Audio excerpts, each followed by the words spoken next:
Well, Miss Lucille, are you hot today? Hanging out in the pool? Yeah, that's what it looks like. Howdy farm friends! We have a big day today. Jacqueline, Eleanor, and myself are going to be off farm for most of the day. We're going to go see our friends out at Cog Hill Farm. Jason, Brooke, and Mary Carl, we're going to help them get an expansive and powerful Wi-Fi network set up. If you don't know, Jacqueline and I have worked in the IT field for over a decade now, and so anytime that we can bless folks with that experience, we like to do it, especially our close friends. And so we're going to go see some of our close friends today, and that means I've got to walk around and make sure that everything here on the farm is ready for us to be gone for a few hours. So let's go take care of that. We'll stop along the way and see some pretty stuff and check up on a couple of projects, but let's go make sure everybody's taken care of this morning so that we can go ahead and go help our friends.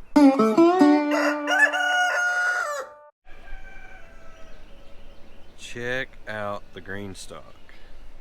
She is still going strong. We got our basils up top with the Genevieves and then the purple opal. And then this one was a salad mix from Haas of lettuces. And our Coastal Star Romaine lettuce, which has been phenomenal. And then our Merlot lettuce from Baker Creek. And it is really tasty. You can see where we've been doing cut and come again here from the green stalk. Something we've also been eating a ton of is this basil.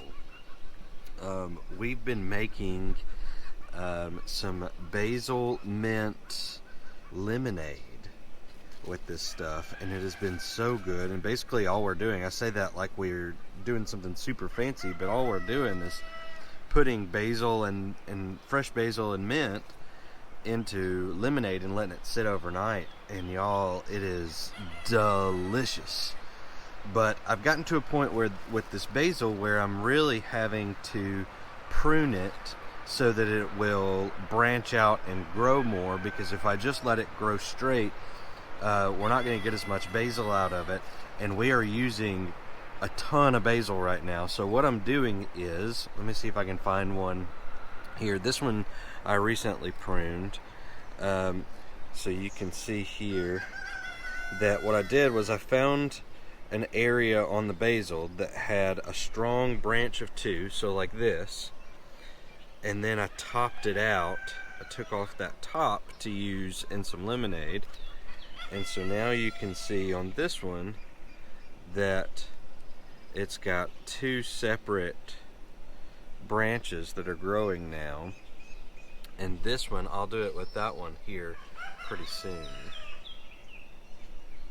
So that's how I'm pruning my basil, and hopefully that'll mean we have a bunch more basil to use, because we are going through the basil. But y'all, check out these carrot tops. They are looking super good. I gotta look up and see how to know when your carrots are ready for harvest. Y'all let me know in the comments if you happen to know how to know if your carrots are ready to be pulled up. I don't want to pull one up too early, but I may have to. I'm kind of feeling that jitteriness to see if any of the carrots are ready to go, and we might pull those out sometime soon and see what we've got, or at least pull one or two out and see how they're doing. But anyways, the green stalk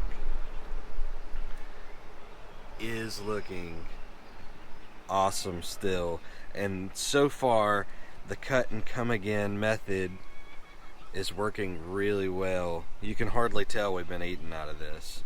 If you look really close, you can see the areas that we've cut, but other than that, it is still looking gorgeous. Speaking of gorgeous, check out these lilies. This is one of my very favorite things that blooms, that is left over from the folks who owned the house before us. They are so pretty. I'm not exactly sure on the variety here of these lilies. I've been calling them tiger lilies, but I'm probably wrong there. Hit those comments up. Let us know in the comments what kind of lily this is if you happen to know, because I love these things. They are so pretty. So pretty. You gotta check out the I don't know, is it called the I'm not even gonna try. I was thinking the pistil, but I don't know. The area of the flower right here in the middle, it's just so pretty. Since I'm showing you pretty stuff around here, I gotta show y'all the garlic blooms that we have right now. Now this is an old heirloom variety of garlic, and I'm not really sure exactly which variety it is. So if you think you might know, let us know. But this has been here for a long time. It was here when we moved in. It was along a fence line, and we've just kind of been letting it grow to see what happens each year. We dug up about half of it last year and actually used it for cooking and loved it, even though we didn't dry it correctly, so it was a little spicy. But this year we're going to try and dig some up and cure it correctly and see how it tastes. But these blooms are gorgeous, and I love seeing them come up each year. They're really starting to pop out now. We'll start to see the actual flowers here in the next week or so. There's a few of them coming out. Hopefully the rain we're getting this weekend won't completely destroy them, but I think they'll be okay. So those are a few of the pretty flowers that are blooming around here right now. And we are big on pretty flowers, and Jacqueline has really wanted to do a mini flower farm for cut flowers this year, and we've actually had some folks that have told us that if we're successful in doing that, that they will buy our cut flowers to sell in town. And so we're going to maybe give that a shot. We're going to see what we can come up with. So over this past week, I have been working on getting the plot ready for our very small scale trial run of what doing some cut flowers around here might look like. And so here's what we've got right now.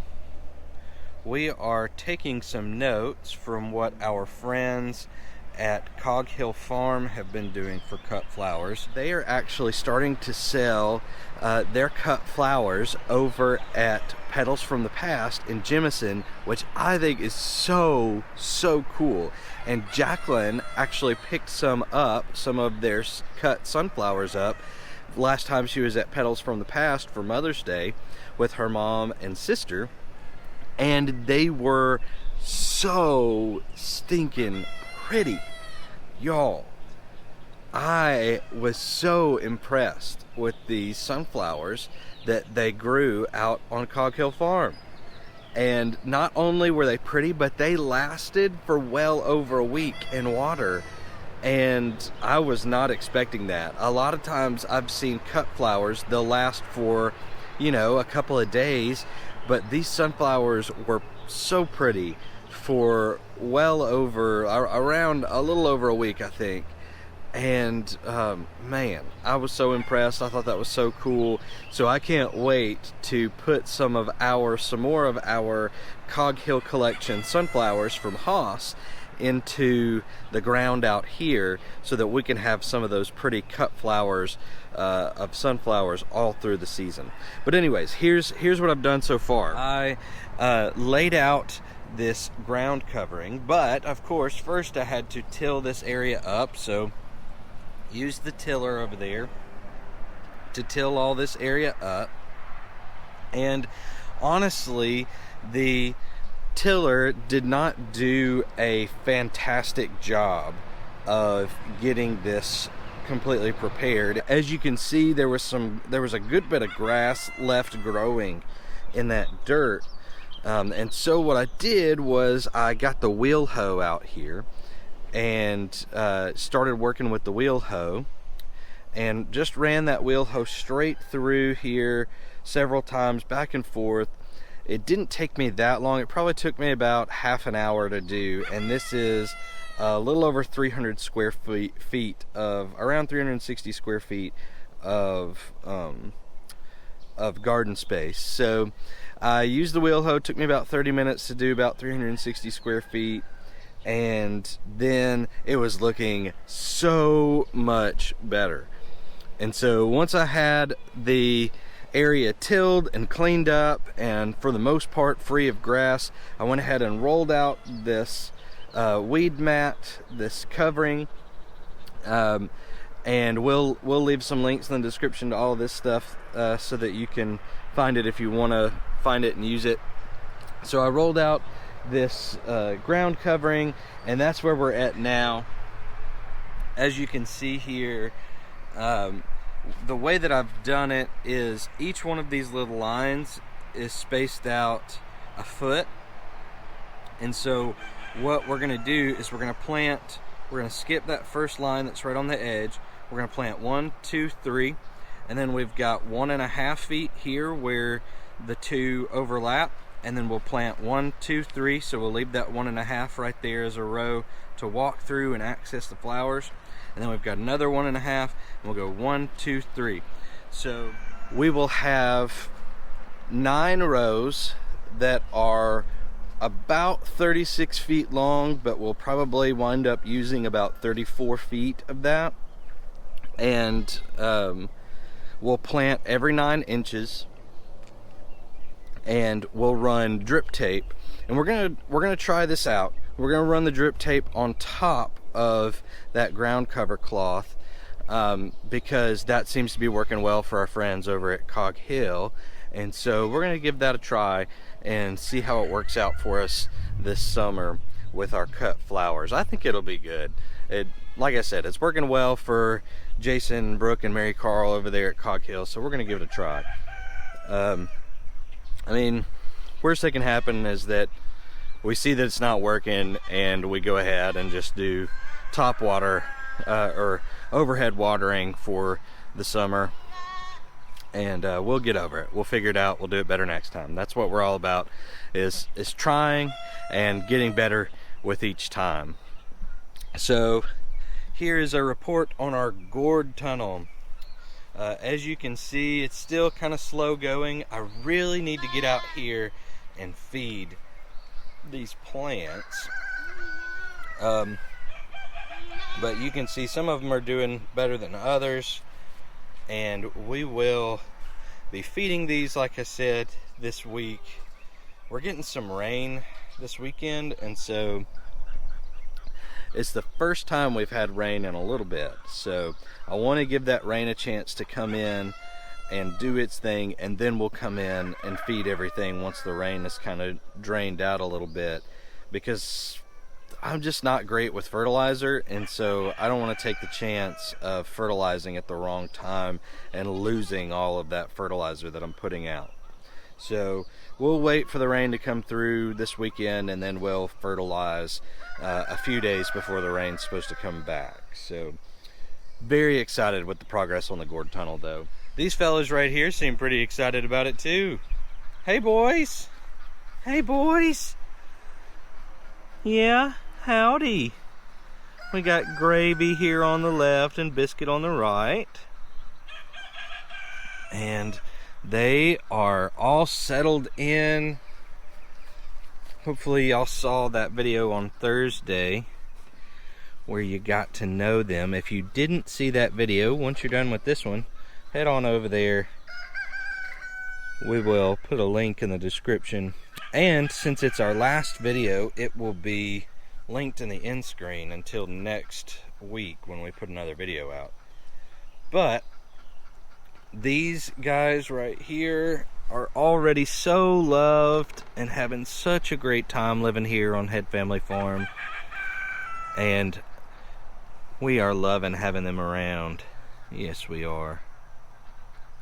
They are helping keep the weeds down along the fence line of the garden area, and they're in this temporary area for now, and they'll be moving up on the hill over there. in just a little while, just a few weeks. We're gonna build out a paddock for them coming off that back corner of the garden fence and head all the way over that hillside there for them to enjoy and have the run of the hillside. Let's see here. Look at how beautiful this garden is, if I do say so myself. I'm about to let some birds out for the day so they can free range.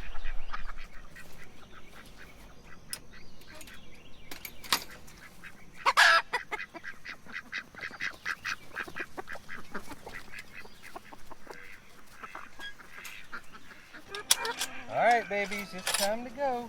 Come on out. Come on out. Yeah. Y'all gonna get some bugs up for us today? We sure do appreciate it.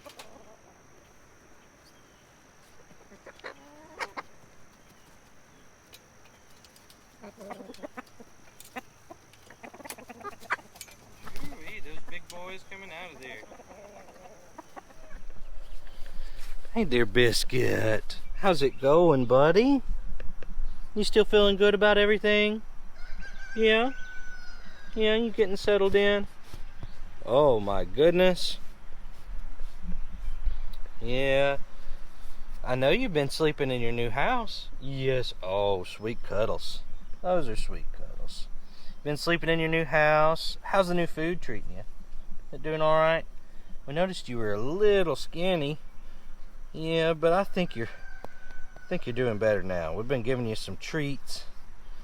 You've been eating that baking soda to make sure that your tummy's okay. Yeah. Oh, sweet boy. Yeah. You've been eating plenty of weeds off that garden fence. Yeah, you and Gravy both have. I'm so thankful for that. It was getting a little out of hand over here. I'm sure glad you boys are taking care of that for me. Thank you so much. Yes, thank you so much. I don't know what that particular weed is, but these two boys love it. That's what they've been eating on the most, out of the weeds anyways. Biscuit, you talking to me there, buddy? He said, of course not, I'm just trying to get some more of this weeds. Yep. Well, Mr. Gravy, we're going to Cog Hill today. Yeah. We're going to go see Joe, yeah, and Moody. And let's see here. We're going to check and see. Y'all might have a little baby sister brewing over there. We'll have to see. We're going to check on them. Yeah. See if maybe there's a little girl goat that might be headed your way. We just won't know until some kids come. Yep. Alrighty, I'm gonna get you boys fed now, okay? Let's get you boys some feed before we go. They still got a little bit left over from last night, but we're trying to make sure that they've always got feed and hay available just for at least the first little while. They'll always have access to as much hay as they want, but we may only feed them once or twice a day, and by that I mean fill up their feeders once or twice a day so that we're not overdoing it once they are well established here. But we want to make sure that while they're itty bitty, they've got plenty, so they'll have free access for the next little bit anyways. We'll have to ask our friends over at Cattywampus Acres what they think, and then of course Our friends over at Cog Hill and at Big Family Small Farm have been helping us out. Wes over at Big Family Small Farm, they used to be called the Naked Goat, or the Naked Hog, sorry. They used to be called the Naked Hog, and now they are Big Family Small Farm. So if you didn't know that they made that branding transition, head over to their channel and check out a video on why they have decided to do that. Not only does it give you some information about why they're changing their name, but it's also a really great video. We love those folks over there. They are such great folks. Now, I'm gonna be in trouble if I don't catch this goat right here. And here comes the other one. I gotta get them back in their enclosure. Let's see if we can do that real quick.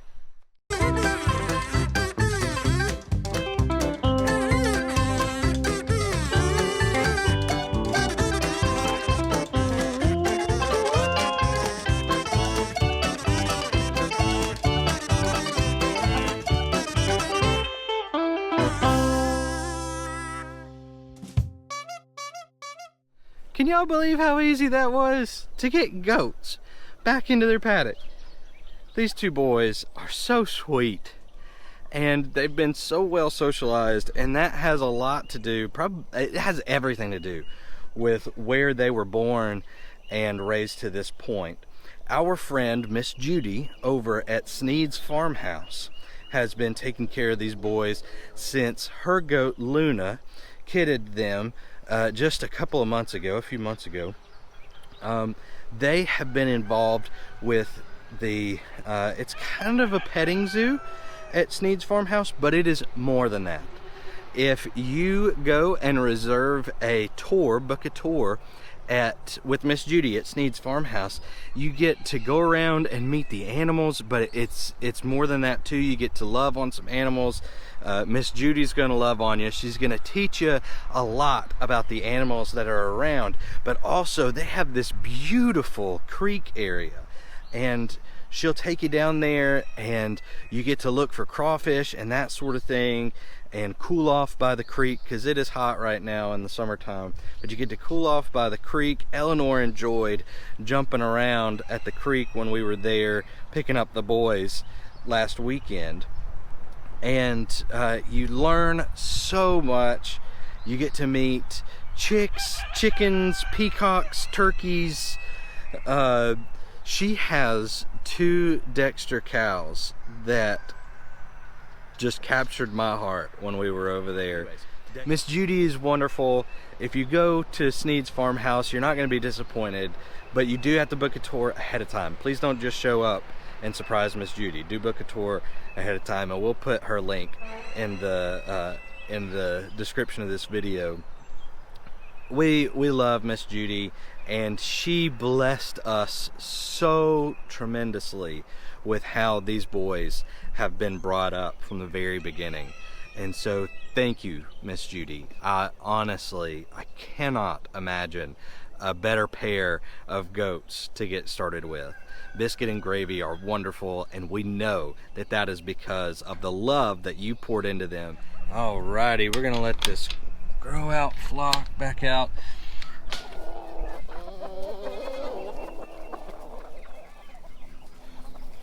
They get to free range every day. They go back up at night into the coop area of that Tractor Supply coop there. And then they get to go out and be part of the free range flock down there. But they know to separate themselves off from the big chickens at night so that they don't get picked on overnight. Can y'all see how many chickens are out there right now? I love it. I love looking out and seeing all those birds so happy to be running around and enjoying their lives.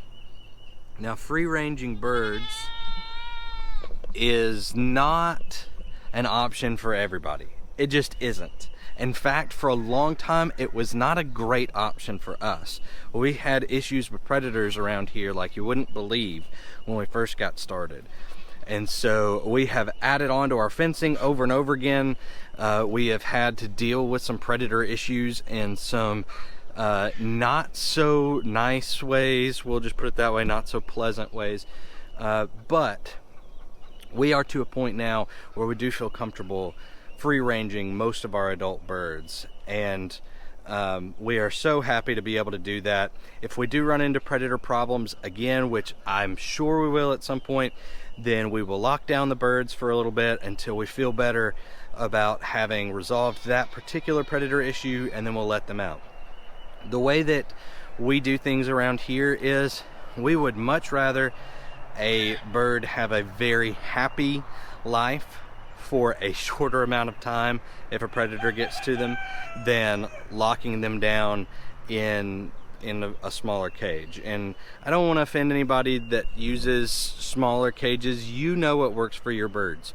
For us, it just doesn't work to keep them confined for very long. We have dealt with sickness at times, and our birds that get to free range are so much healthier than they were whenever we had them confined. So for us, in our particular circumstance, free ranging works really well, and we have the infrastructure built to do that. And it does my heart good to see them running around on the hillside. But we recognize that doesn't work for everybody. Do what works for you, and just take care of the animals that bless you on your farm, whatever that looks like for you. We know we are folks who believe in humanity. We believe in people's hearts. So we know that as long as you're examining yourself and examining your heart and thinking to yourself, is this animal having a good life? Then you can handle it. You will bless that animal just like they bless you. So do what you feel called to do in terms of animal care. For us, the way that we've responded to that is setting up infrastructure to free range, and we understand that we're privileged to be able to do that. So don't sweat the small stuff. Do what you can do to make sure that your animals are happy. Don't feel like any one answer is the answer. Always a good thing to remember when you're homesteading stuff. Not every bird here free ranges. Notice I said the majority of our adult birds, almost all of our adult birds. We do have some breeds that we have to keep separate from one another so that we can effectively breed, and we like to be able to provide high quality bred birds of specific breeds. And so one of those varieties, so breeds and varieties, variety means basically color and feather pattern, that sort of thing. So one of the varieties that we care for is lavender Americanas. And so we have to keep them separate from not only all the other breeds, but also the other varieties of Americanas that we have, to ensure that when you get hatching eggs from us, they are lavender Americanas. So what we do is we have them in this coop, and we've got 4 breeding runs. Right now 3 are in use, and we alternate free range days within a bigger pen here. And so today the lavender Americanas are going to get to free range around the big pen, so we're going to let them out too. And like I said before, do what works for you. If you've got to do a breeding run situation where your birds don't get to free range, look, do what you got to do. Like I said, trust your heart in knowing what is good for an animal. Do your research, make sure they've got enough space, but ultimately trust your heart and ask yourself, am I taking good care of this animal? Is this animal having a fulfilling and healthy and happy life? That's what drives us here when it comes to how we house our animals, how we feed our animals, and how much the animals get to free range and that sort of thing. So, and it also has a lot to do with how much risk we're willing to take on our end in terms of the animal, protecting the animal from predators and that sort of thing. We are more lenient in that way than we were at first, because we recognize that some risk is going to be present in situations where the animal's welfare in terms of happiness, healthiness, and quality of life is concerned. So we err on the side of quality of life, and sometimes that means that predators are going to get to them before we can make sure that the predator isn't getting to them. Alrighty, farm friends, I think we're all set for Jacqueline, Eleanor, and myself to head out for a day over at Cog Hill Farm as we help them set up a larger Wi-Fi network so that they can come to us and to you with some awesome live content. How many of y'all have been watching those live videos already? I've been enjoying them so much. We just love those folks over there. And so anytime that they put something out or anytime that they go live, we are jumping on it because we love to see what they've got going on. And so I know that a lot of you feel the same. So we are gonna head up there and go ahead and help them set up that Wi-Fi network so that they can bless us all with those family fun farm videos. And so that's what we're doing today. Thanks so much for hanging out with me today as I walk around and make sure everything is set up for us to be off farm for a few hours. And I hope that you have a blessed week, and we'll see you on Thursday with another one of our Meet the Animals segments. You're not going to want to miss that one. So we'll see you on Thursday, farm friends. Thanks so much for being here.